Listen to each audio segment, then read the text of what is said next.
we meet again. Been a while. A long time, actually. Haven't been on I have been on YouTube. Haven't been in the video making phase, which I often make 2 videos to never make a video again.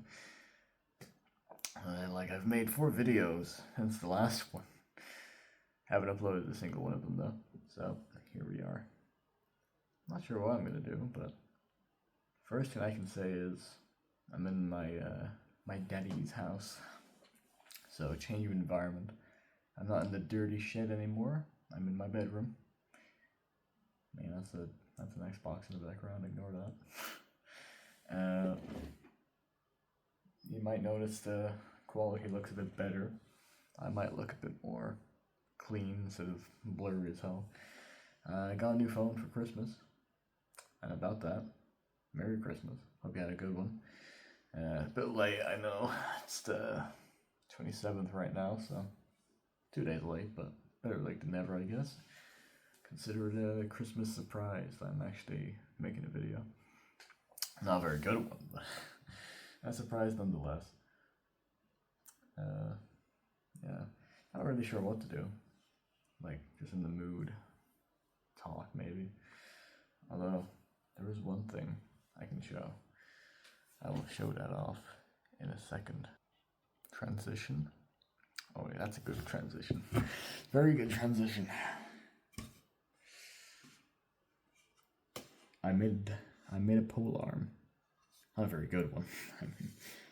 Let me just show how shoddy the woodwork is on this thing. Held together by a single screw that pokes out on the other side. Wood is completely split. You can fit your finger a bit into it, but it's not half bad. It's like half of me in height. It's light, which not really a good thing, but this is nice because if I actually use this, I may be able to show off pole arms in a better way than just using my rake or stick. Which, yeah, that's a bit better. At least this thing, it has the axe part, which is nice. Has the hammer part. Only thing that's missing is a spike on top. But I'm sure we can figure that out. Now, it's a bit unintentional, but it is a kind of a spike on the end. That's because I broke the stick before. There is another stick over there in the background. That was what I used to do when I was younger. Was I have the sticks, I do my sword fighting shit. Not very well. Sticks are horrible for practicing with. But yeah, I did that. This is another stick I had. It was actually meant to be part of a tent post, but ingenuity, I guess. Fashioned it into this thing, because I don't have the handle for it anymore, but this axe head, of course I didn't make it myself. I went to a castle in Ireland. I forget where in Ireland, to be honest with you. It's probably Limerick or something. Limerick is my best guess, but I found this. It was attached to a body, probably around this length on the thing. It was okay, but I broke it, I broke it, obviously. Well, I did break it, actually. I bought a shield as well. I had the shield up. Another guy, we were just playing with it, obviously. How can you not? Sword and an axe. You're gonna hit each other with them, obviously. He hit this thing against the shield. The shield has a metal boss on it. Broke off. So, couldn't really fix the handle. The handle was royally fucked. I did try to fix it, but then I realized, why use a short handle to make an inaccurate axe to historical times? That was a very odd way of phrasing that. When I could make a pole arm. Not very good, but even just as a prop, as a demonstration tool, it's perfect. No, it doesn't have a spike, but it's close enough, It's close enough. So, with this, now I can showcase the butt spike a lot better, showcase the axe, showcase the hammer, and honestly, the spike on the side, fun fact, well, not spike, the screw on the side. Fun fact about that, actually. Long ago, when poleaxes were getting made, knightly poleaxes as some people call them, the way they would fasten the axe, hammer head, whatever, the spike head onto the haft, the pole, was that they'd use rivets. And sometimes the craftsman, whoever put the axe on the pole, they would use rivets to have like a spike on the end. So this isn't even that inaccurate. I mean, it's very inaccurate to historical times, but if I just cut it off, it'd be less accurate, honestly. I mean, it's an abomination. But the point is still, it's close enough. Even if it's just for, like, demonstration purposes. And not sure how well I can really show it off on camera. I'm just improvising this, to be honest. But one thing that I can show a lot better here, I think, as long as it doesn't break on me, is try and stay in frame, for one. Yeah, I can pull stuff. Let me try and get it in frame as well. Just an office chair, you know, one I was sitting on a few seconds ago. 5 minutes ago.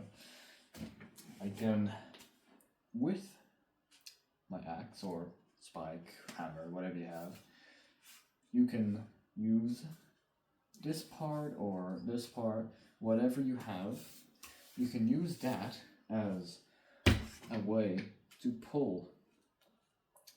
Ignore how it moves like that, but essentially, this ability to pull is actually quite useful for pole arms, especially pole axes and very similar weapons. Not really so much for halberds, but something like a pole axe really likes the ability to grapple and hook opponents. It's very useful. It's actually something another weapon like specializes in. That's called the bill hook. That's a look it up. It's a unique looking weapon. It looks very odd. It's almost a fantasy looking weapon, but it's a real thing and it's a really useful thing. Like compared to a poleaxe, which it's a good weapon. Don't get me wrong. If I was going to go to war as a knight, I'd rather take a poleaxe to combat than a sword. But bill hooks are like jack of all trades, kind of a master at one. They're pretty useful. They're amazing. But point being, you can hook onto stuff, and that allows you to, well, depends. Either you can grapple onto the person themselves, or where it's really useful, you can hook onto their weapon. Or, better example actually, their shield. It's a bit hard to demonstrate, especially with shoddy craftsmanship. You can tell which one I put down. But essentially, if your opponent has a shield like this, you can hook around the other side to make it move. Now this is probably more useful with one-handed axes compared to a pole arm, but it can still be done, and it's still useful.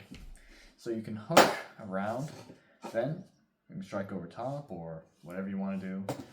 Maybe you can put it in an angle where they really don't want to have their arm. I mean, this is not comfortable. It can get worse. If I bent it more like this, I'd have to let go of it eventually. It'd be even worse if it's like this, if it's strapped to you. Sometimes you might not even be able to get it off in time before you like damage their hand. So essentially your opponent just lost the ability to use their offhand, which is, you know, it's pretty useful. if you're going to war. You can also do that with swords and other pole arms. Very useful with other pole arms. But you can do it with swords too. Just hook around, allows you to pull. Now, what this would be more useful for is if there was a spike on top. That way, I don't know, if your guard's like this, it's pulled down, thrust forward, spikes into you. It's very hard to demonstrate this properly with only me being here, but I'll try my best, I mean, that's all this channel is. It's just me trying my best to have fun. Hopefully have fun with you guys too, whoever watches this. All 6 people. Although, my channel does have a lot of subscribers now. And by a lot, I mean I think it's 50 or so. That one video I made that got 3,500 views. What the fuck happened? I was expecting maybe 200 people at most to watch that. Every fucking person on the planet came to watch that, apparently. Also, you might be asking, what's this big wooden sword you have here? Oh yeah, it's very impressive. Yeah, the scabbard is from a different sword. From an actual sword, it's much larger. But this is a wooden sword.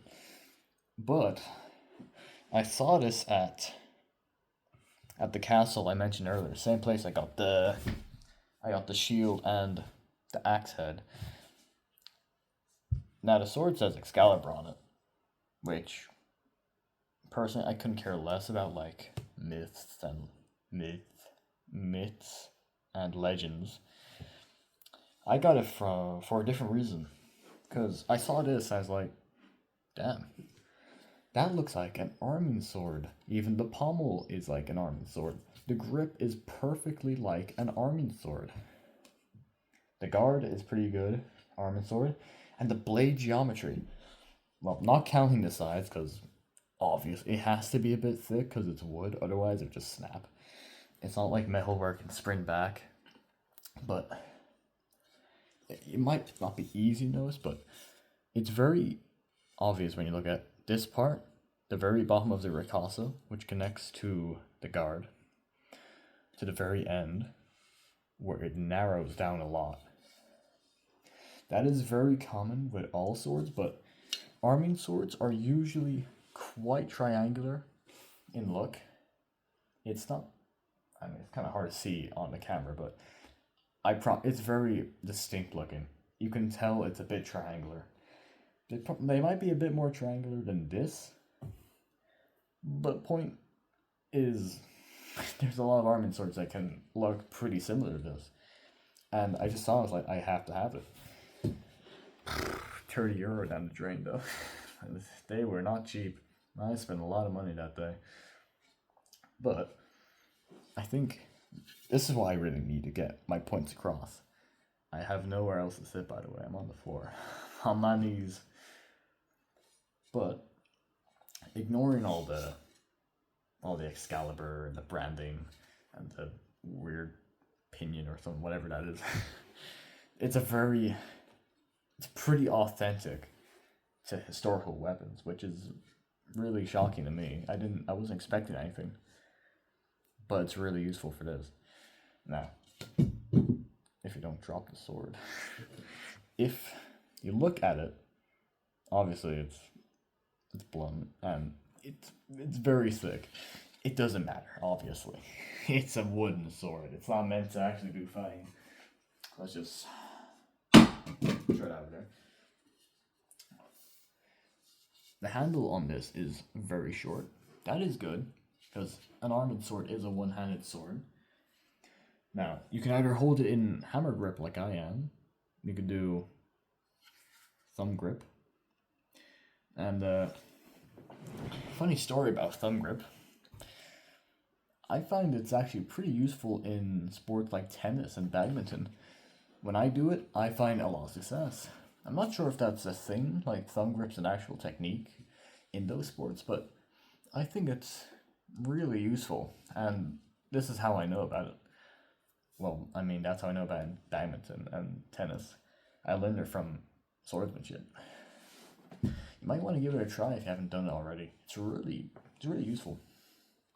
Maybe there's some weakness to it, I don't know. But point is, there's multiple grips. Thumb grip, you just put your thumb on the guard, pretty much. There's hammer grip, which is, give someone a sword.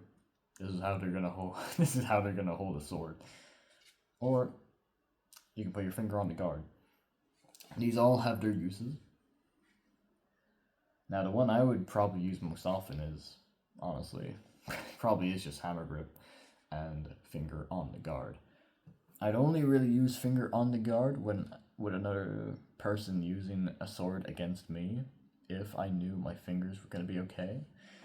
Because, I mean, the weakness is pretty obvious with this guard. If another sword comes down on your finger, not only does it get crushed, if you're wearing, like, gauntlets, like, broken finger, it might never heal. But if you're not wearing gauntlets, or chainmail or something, this is a chopping block. Your finger is gone. And that's quite unfortunate, but I don't know.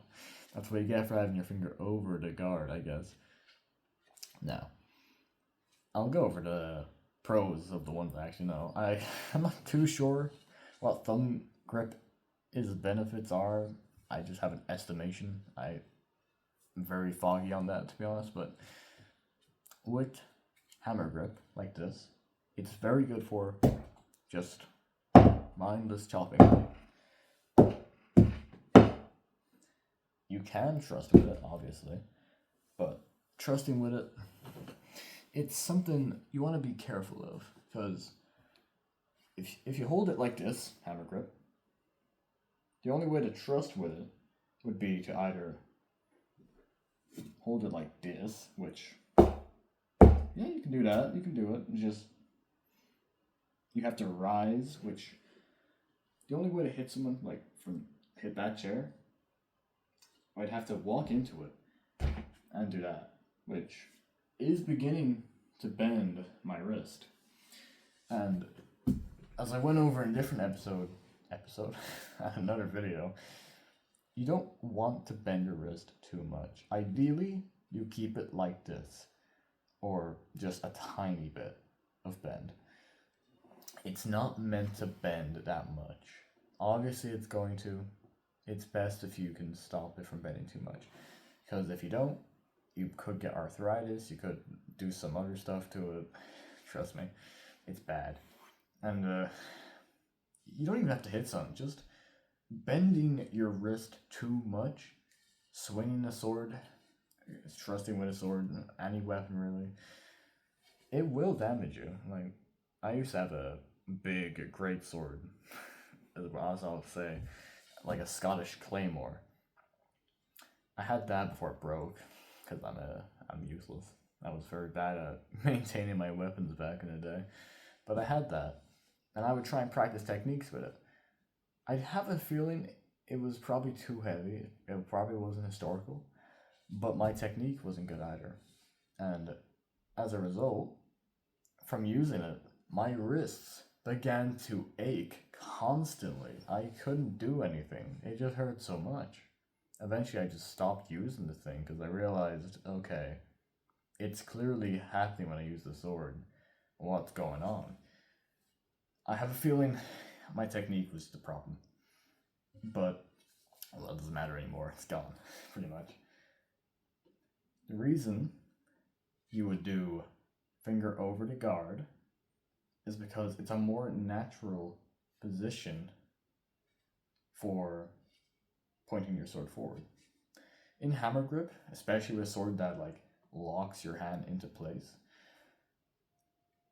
I can't really tilt my sword forward in hammer grip without completely losing my grip over the sword, or having a really uncomfortable hold because of the pommel or the guard. The only way to tilt it forward would be to remove a finger, and suddenly it just wants to fall forward a bit more. And that tiny difference is good. Yeah, I'm not bending my wrist actually, or at least not very much, and that's the difference. It makes your sword go more forward without bending the wrist, and it's very useful, just for that, just to prevent like arthritis and stuff. As I said before, the weakness is obvious. Your finger's over the guard. There's no protection for it. It's gonna get hit eventually. Your fingers get hit when you use a sword anyway. Having it over the guard, it's an obvious target. But yeah. So obviously I can trust with hammer grip, but it's very hard to, not only because this thing is tilted at a weird angle, but it's harder because if I don't want to bend my wrist, or at least not very much, I have to really come in low. But if I do with a more forward oriented hold, I can do it a bit higher, a bit more straighter, which is faster, it's a shorter distance, it's a more conventional angle as well. Now, there are other ways to do that.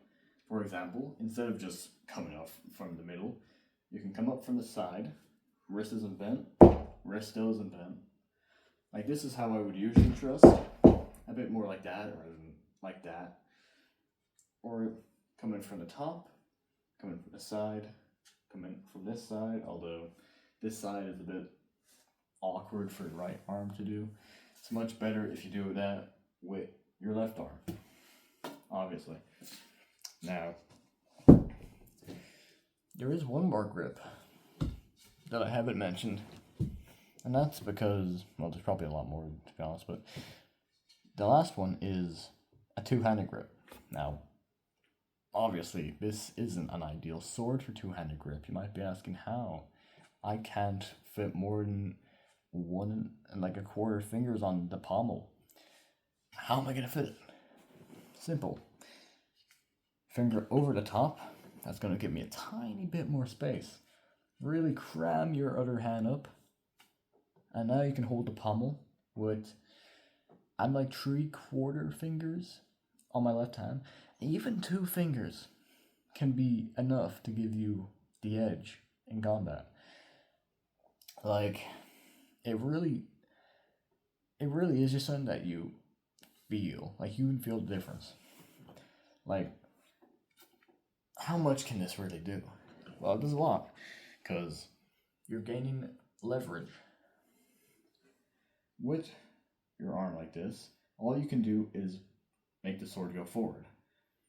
Like, you can do wrist cuts, and that's not too much leverage there. Or you can do arm cuts. Pretty obvious what's going on there. Or you can use both hands. And with both hands, I should start with this one. This hand is going to go forward. It's going to make the sword go forward. And this hand is going to make the sword go backwards. And as a result, it goes forward with more speed, more power, and usually a bit more control. And that's obviously very useful in a fight. If you can get away with hitting someone harder, why not hit them harder? As long as you don't lose anything. And of course, that applies with your both arms as well. You get more power. That was the worst cut I've ever done, by the way. Don't look at this. But yeah, you get more options by using both hands. That, although this sword isn't good for it, you'd much prefer to have a bastard sword if you wanted 2 hands. They're meant to have, the other name for a bastard sword is a hand and a half sword, because they're meant to have 2 hands, or 1 hand. This is exclusively 1 hand, but you can hold the pommel. That might make it more of a, not arming sword, more of a bastard sword. But to me, this is distinct arming sword, but they're very similar. You could say it's a bastard sword all you want. Still, what about the trusting benefits? Honestly, there isn't as much benefits to trusting with bow hands than there is to cutting. The main benefit, obviously, is power. Like, I can hit a lot harder with bow hands, obviously. I don't need to tell you that. But it's a lot more awkward to use bow hands. I mean, I think the biggest benefit is just the range you get. Because my body is facing completely that direction, so it's this direction. But if I want to use bow hands, there's a bit of a problem here. I can't reach my sword. What do I have to do? I'd have to step either a bit more forward, or I have to bring my sword back a bit more. Meaning I don't have the reach I had before. And that is a problem if your opponent is using either a bigger sword or is using a one-handed grip. You can't do bow hands unless you're confident, because they're going to have more reach. Would that be better for some things? Yeah, maybe. Probably better to parry or block an attack with bow hands, because the add security, the extra leverage, it's just a lot easier than, obviously, just using one hand and kind of praying. But with trusting, which is what I'm talking about right now, you don't really need power or leverage to stop an attack, because you're not going to stop an attack. I'll try and get a way to demonstrate that. I have an idea. Oh, it's glorious. Okay. This is good enough, I'm sure. Hopefully this gets the point across. Yeah, good enough. So, let's just pretend this is their sword. A flimsy sword, but a sword nonetheless. What they're going to try and do is they're going to try and poke me with their pointy stick. Now, if that happens, I'm not going to try and block a sword or a spear like that with the flat of the blade. That's not going to work like any % of the time. What you're actually going to do, if I can get this thing set up properly, is you're going to whack it aside. What that does is, oh no, it's going to stab me. Hit it aside, you can move in, or you can attack, because their weapon is no longer in an offensive stance. It's no longer threatening you. As long as their weapon is like this, you shouldn't move in, and attack is risky. You'd be better off hitting their weapon aside first. That's more useful. That's how you block with a trust. It's also how you kind of decide what happens in a bind. Now, a bind is a bit more difficult to explain, because my training dummy is kind of bad. I don't know how else I would really do it. Point is, the bind is pretty much, it's most common in rapier fighting. You know, the fancy swords, the one-handed ones with the big guards, the very long and thin blades. Look them up, you know what they are. I promise you. If you looked into history, you know what they are. So, rapiers is where you'll most commonly see them. You know, that's one of the reasons why they stand in such a position and they wave their swords around like this. This isn't because their fingers or their hand is shaky. It actually has a reason. What they're trying to do is engage in a bind, which I can't really showcase very well, but a bind is pretty much when two swords are connected. In this case, this thing is weak in the bind. It's very hard to showcase this, I'm sure you can tell. I really should fix this, but yeah, I don't really have a way. In this case, I would be weak in the bind, and they would be weak in the bind. If I know my opponent's weak in the bind, I can shove their blade aside. I can go for a trust, I can go for a cut, I can move in, I can grapple, I can do yada yada. If they're strong in the bind, aka their blade is rigid, I can't hit it aside, what am I going to do then? Assuming, well, I would be a bit farther away from this. I would literally be off screen, pretty much. We're both out of measure. We're too far away to hit each other. Our blades, he's strong in the bind. I'm strong in the bind. What do? I'm going to stop being strong in the bind. Meaning I'm not going to put any pressure behind this. I'm going to lower my blade. And they're going to go past or drop low or whatever they're going to do. I'm going to go in. I'm not sure how easy I can explain that. If you're strong in the bind, you're putting a lot of pressure into moving their blade. You want to stop your blade from moving. It's like this, and their blade won't stop you from holding it here. If you're weak in the bind, you can easily, if I can showcase that, you can easily move your blade. You're not putting any pressure behind where you're holding it.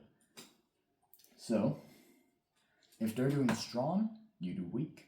If they're doing weak, you do strong.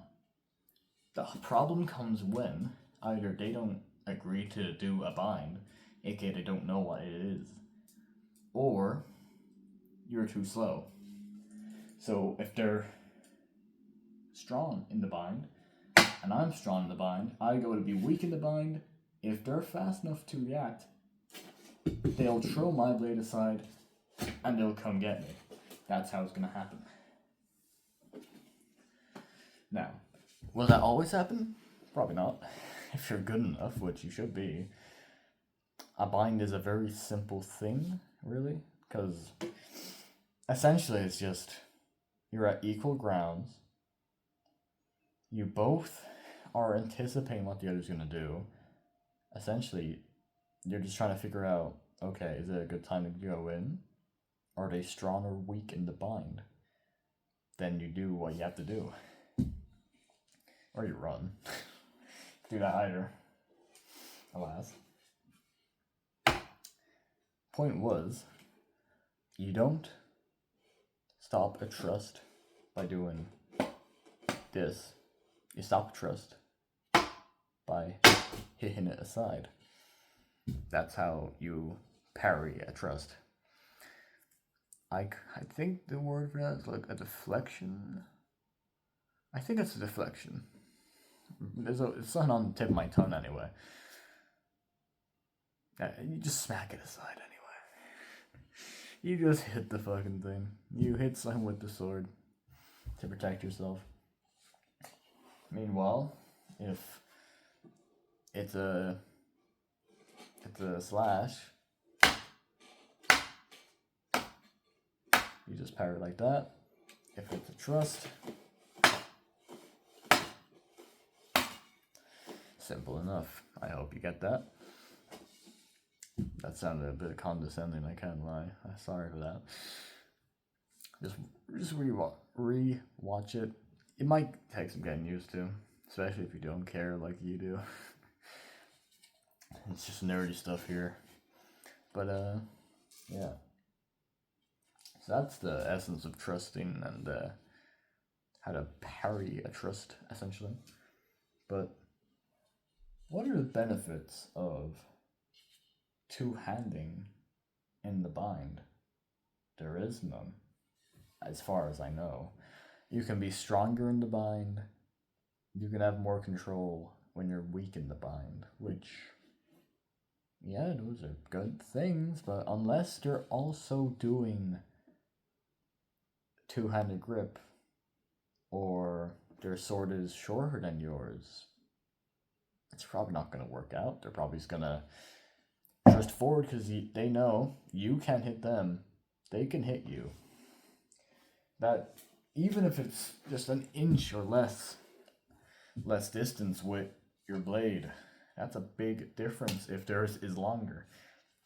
I mean, this is a very short sword, obviously. I can be all the way back here.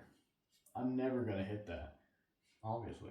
But if I trust and I go forward, I use my entire body, I'm going to hit them. And that's a very exaggerated trust. Usually, it's going to be a bit more like that. And going back to one of the things I talked about in an earlier video, you can either trust with your body, with your arm, or with both. Now, I probably use both because you get the benefits of both. You get the extended reach of your arm, extended reach of your body. You get more power from both being used together. You know, you can think of why you would use one or the other, I'm sure.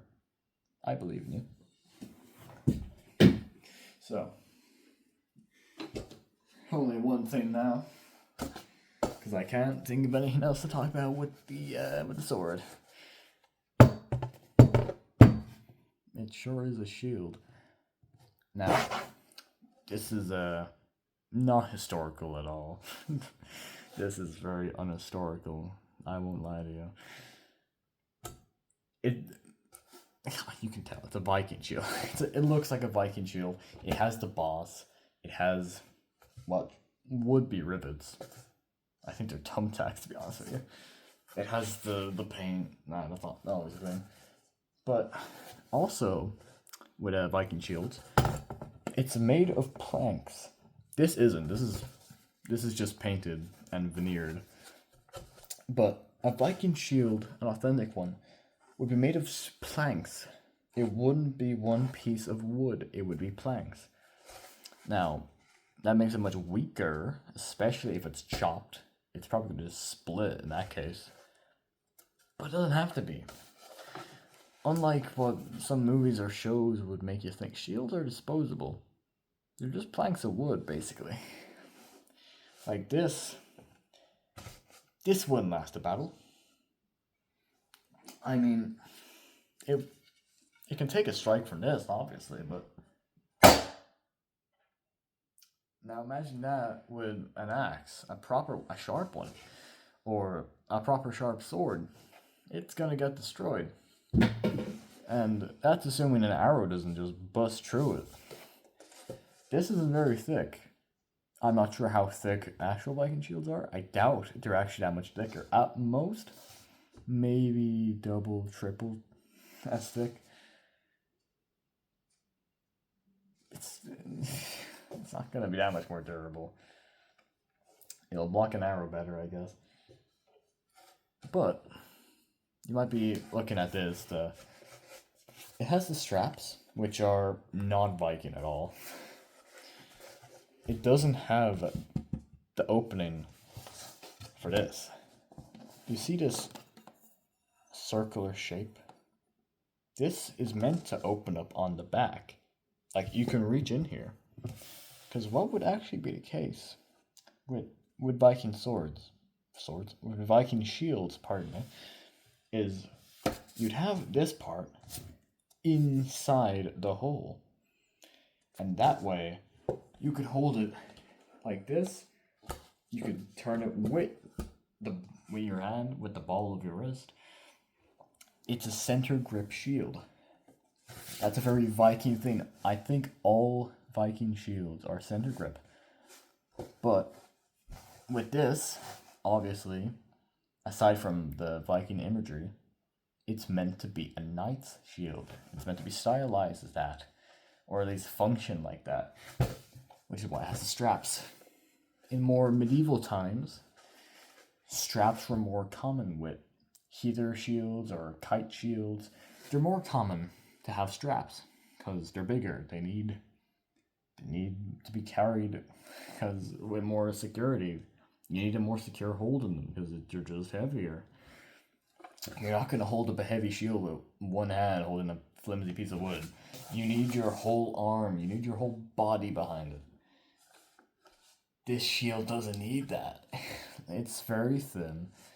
And, I mean, I'm not a big guy.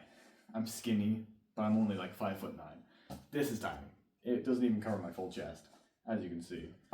It doesn't do much. But this is where the techniques with shields come into play. This is also something new, I think. I don't think I've covered this before. But it might shock you. But shields have technique to them. And I don't mean like hitting someone with a shield. There's plenty of techniques for that. I mean protecting yourself with a shield. Just pretend that this is center grip, or don't actually. I'm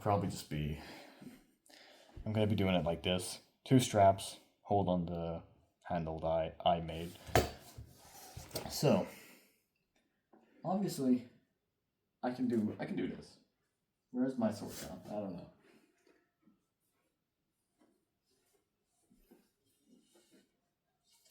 Obviously, I can do this. And I'm protecting more of my body by tilting it. And like that does allow me to be more protected. But you can still see my shoulder, still see down here, around my crotch area. You can still see this shoulder, see most of my head. I'm not that protected. You can even hit my elbow. Hit this arm either.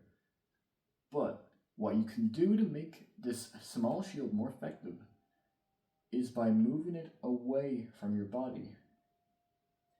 Now you can't see my chin, I don't think.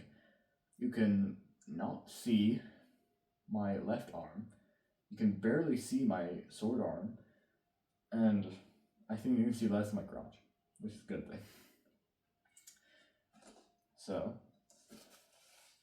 like this, or like this. This is how you hold a shield. By doing this, or by doing this, you don't know where my sword's coming. Oh, it's coming like that. Oh, it's coming like that. Oh, it's like that. Holding a shield like this not only protects you more from blows, but it allows you to hide your sword, presuming it's small enough. Now, obviously, I can't really hide it like this. I have to recoil my arm like this. You've probably seen a pose that's like this in shows or movies or pictures. It probably comes from the idea of either holding it behind the shield, or it's just a coincidence.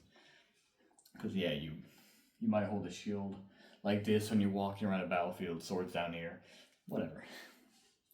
Still, I prefer to hold it like this. But if you want to hide your sword, it's as simple as that.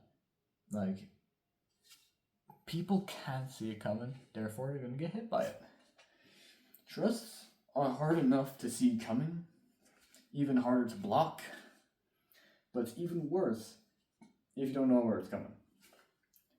Like, at least here, if I want to go for a thrust on the left side, I have to move my arm over to the left. I don't have to do it with the right. I still have to do it with the top a little bit, still with the bottom, you get it. But if I hide it, well, where's it going to come from? Like, you can't see it coming.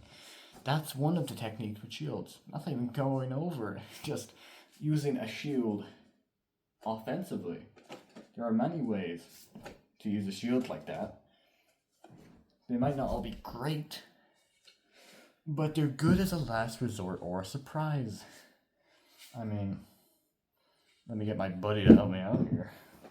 My very useful buddy. Get out of here. If I bring my trusty office chair, obviously I can just hit it with the shield, bow hands, one hand, whatever. But the more effective way, I'm going to use my right arm for this, is either punching which this handle's too small, so that really hurts. So if you're gonna do that, use a big handle or only use straps, but it's not very effective with just straps, at least ones as loose as these. Or the less effective way would be using like the flat, the boss. That still hurts a lot, don't get me wrong. But it's much more effective to either hit with the side like this or to punch with it, which is technically the same thing. You hit it with the side, but you get what I'm saying. This has more surface area. Hope you paid attention in physics. If you hit someone like this, more surface area, the force is spread out more evenly across a larger area.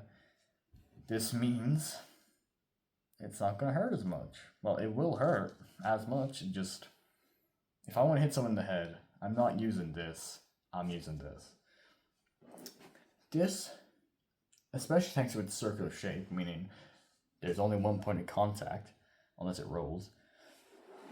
This is going to hit with an edge, and whatever you hit with, wherever it's going to hit, it's going to have all the force behind it. It's not going to get spread out evenly. That's going to hurt a lot more than that. Now, there are uses for this. One of the pros of using something with more surface area is that, well, this is more of a video game thing, but it does apply in real life, just to a much lesser degree. Knockback. I can hit someone like that. All that's going to do for me is like knock it back a centimeter, make it spin. I might have had to put more force behind that, but it did move it. It's a lot easier to move something with the flat side than it is this. Obviously I can still do it, because I'm just him. But you can do that. Or you can do that. That was a lot easier than doing that. Not sure how I can really express on camera though.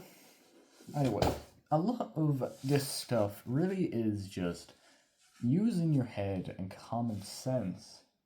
You just have to think about, why is it like that? If you use your brain, a lot of these things can come to you naturally. None of these things came to me naturally though. I figured it all out with videos and looking around the internet. But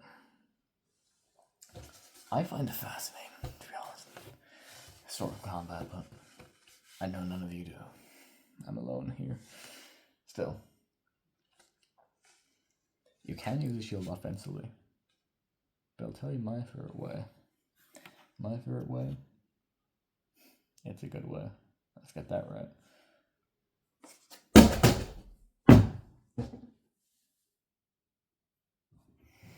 That's my favorite way. Throwing it like a frisbee. Is it useful? No, not really. But that's cool. Actually, that brings me back to the sword. If you'll humor me, you can throw a sword. I don't mean like that. No. Do not throw a sword like that. Let me teach you how to throw a sword properly. So, first step, get a sword or a sword-like object. This works with sticks too, or any rounded object, anything really. As long as it's like semi-stick shaped, it probably works. With a sword, you're going to grip it a bit more like this. And with your grip like this, you're going to find a target. You're going to find a target, and that didn't go very well. It usually does. It usually works though. I just completely missed that time. But the point is, holding it like that makes the point usually connect first. It all depends on a few factors. Mostly just the shape of the thing. If there are things that will make it like air resistant on one side but not on the other, it's gonna waver off course. It's not gonna hit with the point. It's not gonna work. But some things like swords can be. It takes practice. I haven't practiced with that sword ever, I don't think. That's why my throws are so bad. But give me a more sword I'm used to, and I'll hit a pretty good shot most of the time. Like, it really is just muscle memory, really. But you can probably do it with a badminton racket. The important thing is, let me get the sword real quick, that you know why it's heavy. This isn't heavy, but where's it heaviest? The hilt, pommel, hilt, guard. And on this, even a little metal fixture here, or plastic, I don't know what it is. The blade is heavy, of course, but if you look for the point of balance on something, on this sword, it's around here. Like, you can see where most of the weight is. It's on this side, which means if I was to throw it, I'd want to grip it like this, so the heavy side is towards the back. Now, hopefully my throw gets better this time, but if you hold it like this, that was a lot better. I don't have much force behind it, so that's also making it a bit harder. But if you know the point of balance, and you hold it closer to the heavier side, or on the point of balance, the point, or the less heavy side, should hopefully connect first. Now, why is this a technique? One simple reason. Your opponent tries to flee, or you want to be sneaky. And I don't mean sneaky as in, like, you snuck up on them, I'll throw my sword at them. No, obviously not. If you want to kill someone by sneaking up on them,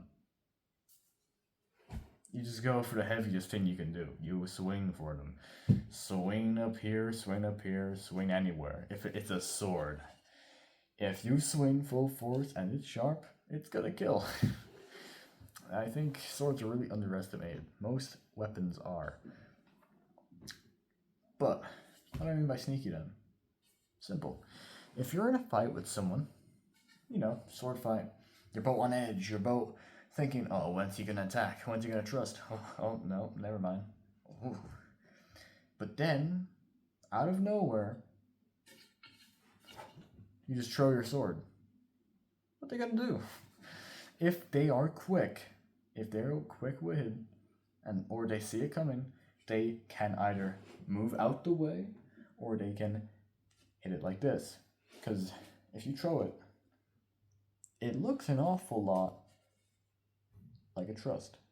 Because it is a thrust. It's just one midair with no power, only momentum. So, if they do hit it, you've lost. No sword, no weapon. Maybe you have a dagger on you. They have a sword. It's over. And if they see it coming anyway, then you're sloppy.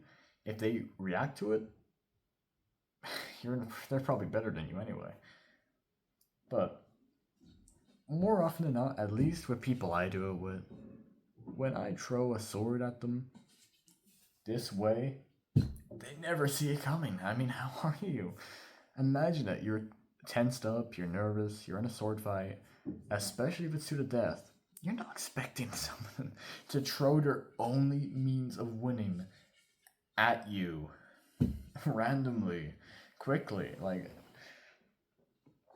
That's why it's useful, and that's why I like it. It's actually one of my favorite techniques. But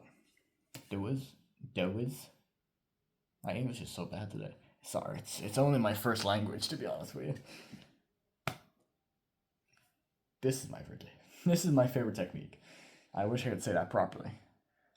I think Mortag or something like that. I forgot. I know this as the murder stroke, or just holding it by the blade. It really is just this. You hold it by the blade. Now, there are multiple ways of holding it by the blade. If this was a real, sharp sword, which this is a technique for, you gotta be careful. Because obviously, if you hit something, I do believe in physics, the equation is half the force is given to the target, and half the force comes back to whatever you're holding. So if I hit with here, the energy goes into here, into the office chair, then it goes up here, comes back down, into my hand, into my body. That's how the force is dissipated. Half in here, half in me. I think that's how it works. Don't quote me on that. I don't do physics. But that's how it pretty much feels. That's why when you hit something, you usually feel the vibration, especially if it's like hitting a big stick off a tree, you're going to feel it. You will, especially if it's hard.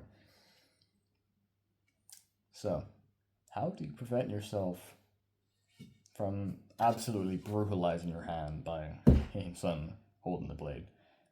Simple, really. And now, I've never did this with a sharp blade because I'm not a fucking moron.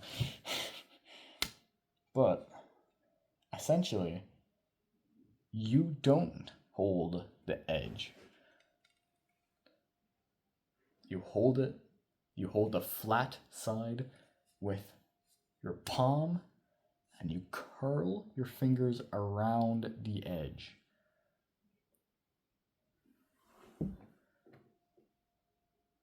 You might be able to see light coming through. My fingers and my palm are not touching the edge. You would have to hold it very tightly though. Do it with this side. Personally, my thumb instantly slipped when I hit him there. I don't trust this method at all.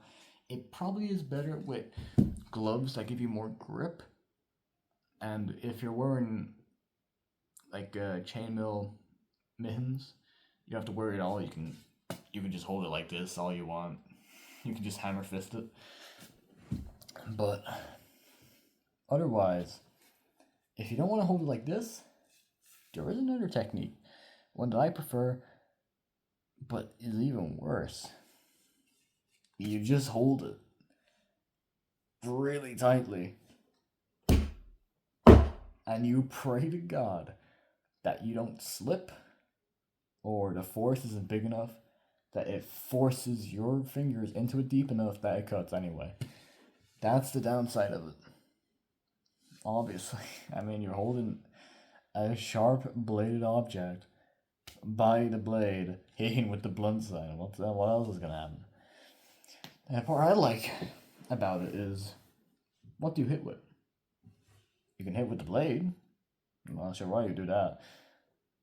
You can hit with the quillons, which cross guard in simple English. The hilt, which good luck doing that. Or the pommel.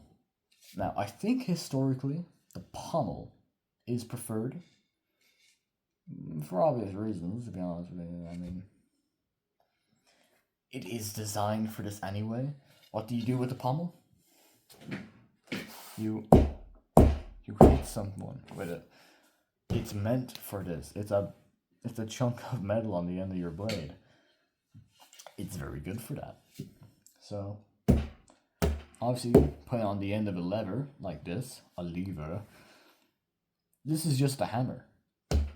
A very dangerous to yourself and not very effective hammer, but it's a hammer. Or you can make it less like hammer and more like a spike, at least with this. If the cross guards or quillons kind of have a sharp-ish point to them, or hell, they can still be blunt either way, doesn't matter. They'd be rounded for all I care. You can use this like a beak. A beak. I'm not really sure how to explain that. It's a French word that I am completely forgetting now, but essentially, it's a beak. It looks like a bird's beak. It's a spike in normal English. You can hit with the crossguard or the quillons, and it's my preferred method because I just think it's cooler. It's the first time I've ever seen the murder stroke used was with the quillons being used as the instrument to deal damage. I just think it's cooler looking. But I think the more effective and more preferred option is the pommel. You can hit with the hilt. Good looking with the hilt, and why would you? It's a piece of wood, usually wrapped in a material to make it softer. Why wouldn't you hit with these? Alas, I think I'm done with the weapons for today. If you'll excuse me. I think I'm done with that. Thank you for watching this video. I know it's a bit long. To be fair though, all my videos are quite long. I have a habit of rambling, as you might be able to tell. Hope you enjoyed. Hope you had a Merry Christmas. A very good one. Aside from that, I think I'll be heading off now. Hope you have a good day or night, whatever time it is. Hopefully, see you in the next video, whenever that is, next century or something at this rate. Bye-bye.